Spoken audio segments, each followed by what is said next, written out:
Hi, welcome to retro കാതികൻ. Sahasam directed by Bipin Krishna, produce by Rineesh. അഭിനയിക്കുന്നവർ Babu Antony, Narain, Ramzan, Gouri G Kishan, Sajin Cherukayil, ഫഗത് മാനുവൽ, ടെസ്സ. അങ്ങനെ കുറച്ച് വലിയൊരു നീണ്ട നിര തന്നെ ഉണ്ട് സിനിമയ്ക്കകത്ത്. വലിയൊരു കാസ്റ്റിംഗ് ഉള്ള സിനിമയാണ്. പിന്നൊരു സിനിമയെക്കുറിച്ച് പറയുകയാണെന്നുണ്ടെങ്കിൽ ഒരു ആക്ഷൻ കോമഡി അല്ലെങ്കിൽ ഒരു റേസി ഫൺ എൻ്റർടൈനർ എന്നുള്ള രീതിയിലാണ് പാക്ക് ചെയ്ത് വെച്ചിരിക്കുന്ന സിനിമ. എൻ്റെ ഡയറക്ടർ ആദ്യത്തെ സിനിമ എന്ന് പറഞ്ഞാൽ 21 ഗ്രാംസ്, ഒരു ക്രൈം ത്രില്ലറായിരുന്നു. അത് അത്യാവശ്യം നീറ്റായിട്ട് തന്നെയാണ്. അതും പ്രൊഡ്യൂസ് ചെയ്തിരിക്കുന്ന റിനീഷ് തന്നെയാണ്. ആ സിനിമയിൽ നിന്ന് വ്യത്യസ്തമായിട്ട് ഈ സിനിമയിലേക്ക് വരുമ്പോൾ ഈ സിനിമയും നീറ്റായിട്ട് തന്നെ പാക്ക് ചെയ്തിട്ടുണ്ട്. ഒരു പേസ് ഉണ്ട് സിനിമയ്ക്ക്. പക്ഷേ എന്നിരുന്നാൽ പോലും എനിക്ക് കുറച്ച് പലയിടത്തായിട്ടും പേഴ്സണലി വർക്കായില്ല സിനിമ. പല സിറ്റുവേഷൻസിലും മേ ബി ഇതിൻ്റെ ഒരു കഥ തന്നെ എടുക്കുകയാണെന്നുണ്ടെങ്കിൽ, ഇതിൻ്റെ കഥയുടെ ആദ്യത്തെ അഡ്വാൻറ്റേജ് ആയിട്ടുള്ള കാര്യങ്ങൾ പറയുകയാണെന്നുണ്ടെങ്കിൽ, എല്ലാ ക്യാരക്ടേഴ്സും ഈ സിനിമയിൽ അനാവശ്യമായിട്ടൊരു ക്യാരക്ടേഴ്സ് ആരും തന്നെ ഇല്ല. എല്ലാവർക്കും ഒരു സ്പേസ് ഉണ്ട്. എല്ലാവർക്കും ഈ തിരക്കഥയിൽ കാര്യമായിട്ട് ചെയ്യാനുണ്ട്. പറയാം, എങ്ങനെയാണ് ഈ കഥയിലെ കഥാപാത്രങ്ങൾ കണക്ട് ചെയ്യപ്പെടുന്നതും അവർ അവസാനം ഒരു ജംഗ്ഷനിലേക്ക് എത്തുന്നതും ഒക്കെ ഒരു കൃത്യമായിട്ടൊരു ഫ്ലോ ഉണ്ട് സിനിമയ്ക്ക്. പക്ഷേ ആ ഫ്ലോ പലയിടത്തും മിസ്സായിപ്പോയെന്ന് പറഞ്ഞാൽ ഒരു എക്സ്പീരിയൻസ്ഡ് ആയിട്ടുള്ള ഇതിന് മെയിൻ ക്യാരക്ടേഴ്സ് ചെയ്തിരിക്കുന്ന ആക്ടേഴ്സിൻ്റെ ഒരു ഭയങ്കരമായിട്ട് എക്സ്പീരിയൻസ് ഇല്ലാത്ത ആൾക്കാരുടെ ആയതുകൊണ്ട് എവിടേക്കോ ഇതിനകത്ത് ഭയങ്കരമായിട്ട് മിസ് ചെയ്യുന്നുണ്ട്.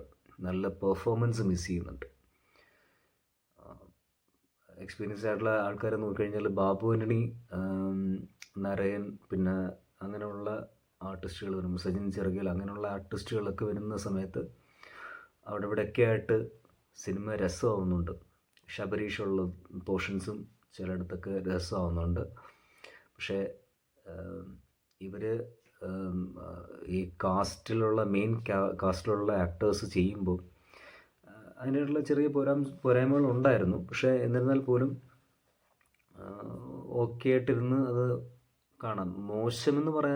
മോശമെന്നല്ല പറയുന്നത്. പെർഫോമൻസിൻ്റെ ഒരു ലാക്ക് ഭയങ്കരമായിട്ട് ഫീൽ ചെയ്യുന്നുണ്ട് സിനിമയ്ക്കകത്ത്. കല്യാണത്തിൻ്റെ ഒരു ഇതിലാണ് തുടങ്ങുന്നത്. പിന്നെ ഒരു കഥ പറച്ചിൽ പോലെ നറേറ്റ് ചെയ്ത് ആ കഥയിൽ എന്തൊക്കെ സിറ്റുവേഷൻസ് ഉണ്ടാവും എന്നുള്ള രീതിയിലൊക്കെയാണ്. ഇതിൻ്റെ കഥ ഒറ്റവാക്കി പറഞ്ഞു കഴിഞ്ഞാൽ ഇത് തീരത്തില്ല. കാരണം ഇതിങ്ങനെ ഭയങ്കരമായിട്ട് കണക്റ്റഡായിട്ട് കിടക്കുകയാണ്. ഭയങ്കര ആലോചിച്ചൊക്കെ പറയേണ്ടി വരും ഭയങ്കരമായിട്ട്. അത്രയ്ക്കും ഒരു അവിയൽ പരുവം പോലെ കിടക്കുകയാണ് ഇതിൻ്റെ കഥ. എന്നിരുന്നാൽ പോലും കഥയിൽ ഒഴിച്ചുകൂടാനാവാത്ത സംഗതികളൊന്നും തന്നെ ഇല്ല. വലിയ വർക്കൗട്ടായില്ല. പലയിടത്തായിട്ടും നമ്മളിങ്ങനെ നിർവികാരമായിട്ടിരുന്ന് കാണേണ്ട ഒരു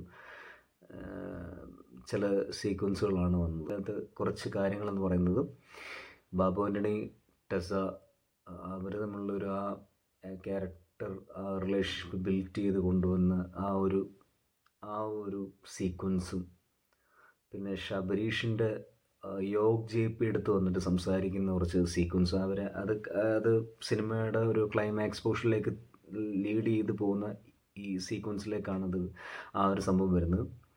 ആ ഒരു സീക്വൻസും, പിന്നെ സജിൻ ചെറുകയിലിൻ്റെ ക്യാരക്ടറുമാണ്. ആ ക്യാരക്ടർ ആദ്യം ഒന്നും അധികം ഇടയ്ക്കിടയ്ക്ക് വന്നു പോകുന്നതല്ലാതെ, പക്ഷേ ഈ ക്യാരക്ടർ ഇങ്ങനെ ഒരു സംഭവം ഉണ്ടെന്നുള്ള രീതിയിൽ അവസാനം കൊണ്ടൊന്ന് പ്ലേസ് ചെയ്തിരിക്കുന്നത്. ഈ 3 ഫാക്ടേഴ്സുമാണ് കുറച്ച് നന്നായിട്ട് ഫീൽ ചെയ്ത് കഥയിൽ. അവസാനത്തെ സീക്വൻസ് കൂടുതലും നമ്മൾ കൂടുതലും ശ്രദ്ധിക്കുന്നത് സജിൻ ചെറുകയിലിൻ്റെ ആ ഒരു പ്രസൻസാണ്. എനിക്കങ്ങനെയാണ് തോന്നിയത്. കാരണം ഒരു ഷോട്ട് ഉണ്ടായിരുന്നു, പുള്ളി ഓടി വരുന്ന ഒരു മാവേലിയുടെ വേഷത്തിൽ പുള്ളി ഓടി ഇങ്ങനെ വരുന്നൊരു ഷോട്ട് ഉണ്ടായിരുന്നു, അത് രസമുണ്ടായിരുന്നു. പിന്നെ ബാബുവിനയുടെ ക്യാരക്ടർ പുള്ളിയെ പിടിച്ചുകൊണ്ട് ആ ലാസ്റ്റത്തെ സീക്വൻസിലേക്ക് എൻഡിങ് പോർഷനിലേക്ക് നടന്നു വരുന്നൊരു സംഭവങ്ങൾ, അതും പുള്ളിയിലേക്കാണ് ശ്രദ്ധ പോകുന്നത് കൂടുതലും. അപ്പോൾ ആ ഒരു ഏരിയയിലൊക്കെ പുള്ളി സ്കോർ ചെയ്തതുപോലെ തോന്നി. പക്ഷേ ബാക്കി ഇതിൻ്റെ ഒരു നോൺ സ്റ്റോപ്പ് ഇങ്ങനെ ഈ സിനിമയുടെ സംഭവങ്ങൾ ഇങ്ങനെ നോൺ സ്റ്റോപ്പായിട്ട് വന്നുകൊണ്ടിരിക്കുകയാണ്. ഇങ്ങനെ വന്നു അടുത്ത് വരുന്നു ഇതെങ്ങനെ കണക്റ്റ് ആവുന്നു എന്നുള്ള രീതിയിലാണ് ഇതിൻ്റെ പോക്കും മറ്റു കാര്യങ്ങളും. നന്നായിട്ട് തന്നെ ചെയ്യാമായിരുന്നു, നല്ല രീതിയിൽ ചെയ്യാമായിരുന്നു. പക്ഷെ പലയിടത്തും ഫോൾ ഫ്ലാറ്റായിപ്പോയി സിനിമ.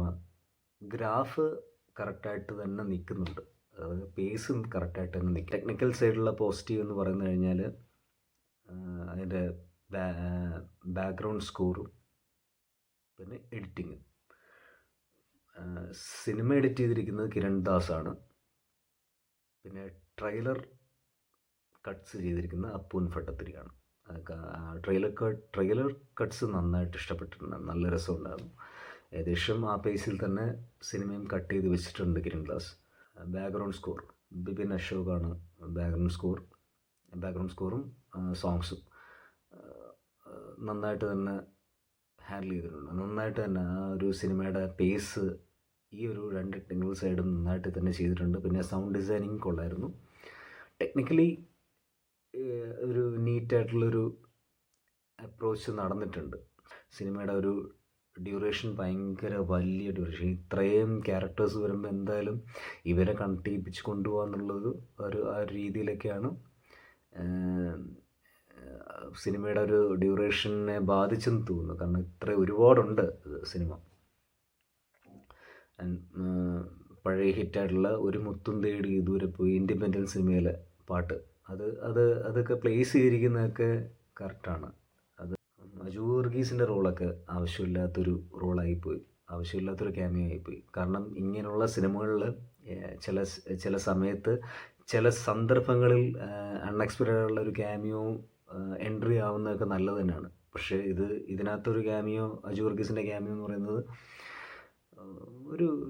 ഒരു എഫക്റ്റും ഉണ്ടാക്കിയില്ല.